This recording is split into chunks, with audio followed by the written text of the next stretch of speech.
sand garden. This morning I'm going to make an omelet, and I'm going to use my wonderful herbs from the herb garden. But first I need to gather up some eggs. And here I've got where the chickens lay their eggs. I open it up and lo and behold, a golf ball. What? A top flight 4XL4. What's it doing in there? It's not for fun. It actually helps the chicken lay eggs, believe it or not. Kind of fakes them out, but it's fun. And you can play golf. But here it is. I got some eggs. I'll use one this morning. Now, come follow me as I take you through the herb garden.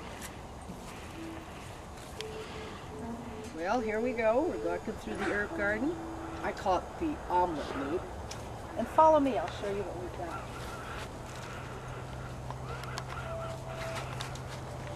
Before we begin gathering up the herbs, I want to explain to you how I water my herb garden. And I do it with the gray water system. Very important. The soil is sandy, the gray water provides a lot of nutrients. If you look closer, I've got duckweed here. Now the duckweed I use to feed the chickens with. They love it. You can see a hose. There's two valves. I switch one off and on, and the water just goes through the hose. When I'm through with that, I turn it, switch it back on to the gray water. Now, coming from another perspective, this is an overview of the herb garden. I've got 10 different types of herbs growing here, ranging from oregano to pineapple mint, bee balm, Italian parsley, several different types of basil, and chives. I think I'll get a little bit of chive, some purple basil, and maybe a little bit of Italian parsley. You can see here I've got a gray Santolina, very important for pest control. I have no bugs in this garden. Coming over here, I've got some fruit trees growing.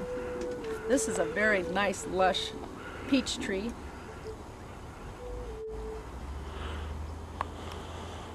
And then over here, I've got an apple tree which provides 3 different types of apples. They were grafted, and so consequently I can have apples throughout the season depending on how they ripen. I have strawberries beneath that. They grow very well. Again, some more thyme, rosemary.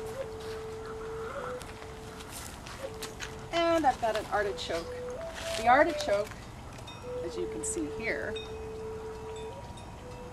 I use mostly for decorative and for the color, but I come to find that the bees enjoy it as well.